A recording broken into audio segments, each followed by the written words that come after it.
close. Yeah. But with a lot of key matches that is going to solidify them in upcoming weeks, so. But not going to, as of yet. Beryl and Nuclear just holding on to things here down towards the bottom side, cleared unseen for the moment, as Marta is thinking about when to flash headbutt pole.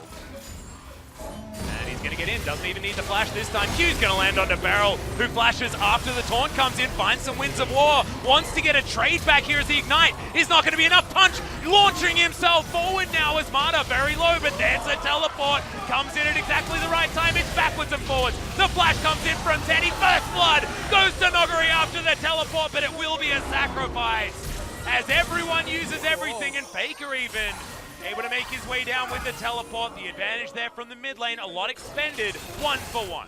And that was a really close encounter right there by Damwon and SK Telecom. It moves over towards this Rift Herald to try and help it. He is a sitting duck if he's hit by any of these trouble bubbles. FAKER once again going to get that damage across. Beryl doesn't have the taunt for a few seconds, and SKT secure that Rift Herald.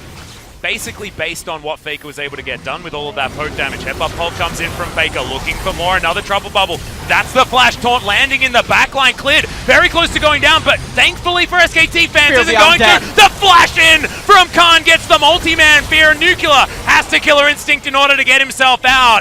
It's FAKER flashing forward, looking for trouble bubbles, not landing them though, as he dives on over for some follow-up damage. SKT, Grubit doesn't have it just yet, so you're right.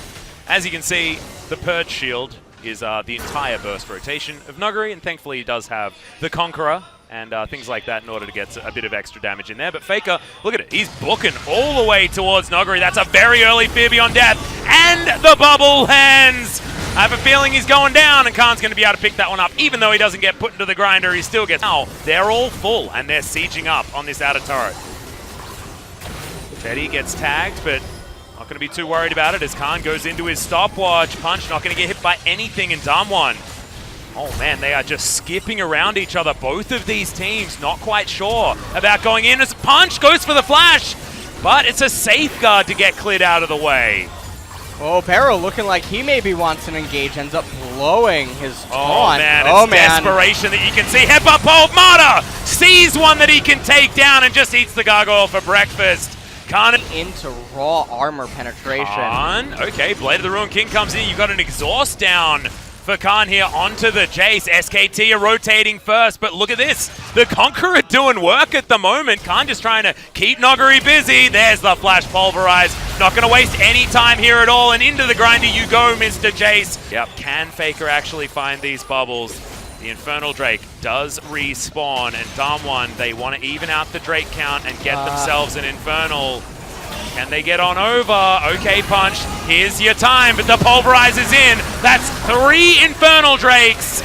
We do have a decent Impale this time. Khan going to be taken down first off. A lot of the burst damage is used. A lot of the buttons now not available for Damwon, and Nuclear getting tagged with that one is a huge deal. Flash very early, respecting the Sonic Wave from cleared. And Damwon want to be able to walk away with that one pick off. FAKER in trouble, but does use the QSS to get out of danger. A lot of damage onto Beryl. He is going to go down. Noguri going to find another Empowered Shock Blast.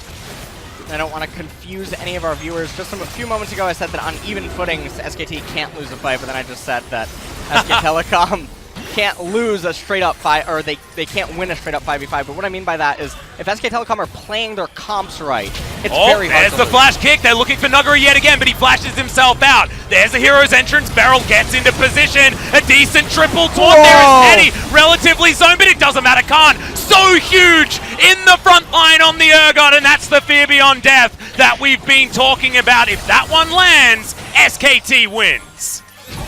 Whoa. Despite the control ward vision.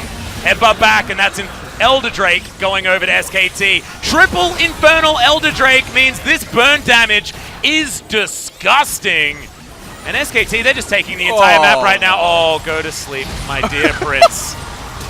Pulled back in and gets himself a fear there as well. No, actually doesn't. Infernal Drakes and so much damage. But Damwon are going to be able to actually get themselves over here. Nuclear does land the Void Seeker. It's a flank coming in from Marta. Wants to get that big Pulverize, but it's not going to happen. Beryl knocked into the rest of his team, and Khan lands the fear beyond death. Not going to be able to get the fear as they kill them too quickly. Teddy just rips apart the AD carry. The first death of Nuclear, and he might even be in the death chamber when the game is over. A triple kill for the Zyre, and if you don't keep him in check, he'll destroy your whole team. And it looks like SK Telecom, they're saying, you know what, we don't even actually want the Baron. We're just going to get the inhibitor. Well, they might go for the game. They have a super minion down in bottom lane. Yeah, done one. They know about it. Yeah, Syndra's going to come in here, and without the Baron buff, it's going to be difficult, but these super minions do last a long time, even if you're throwing those dark spheres at them. And first Nexus turret goes down, the second, if Teddy looks at it, he'll be able to take that one as well as Mercurial Scimitar is utilized. He's down relatively low, and the shock blasts are starting to hurt, but the Nexus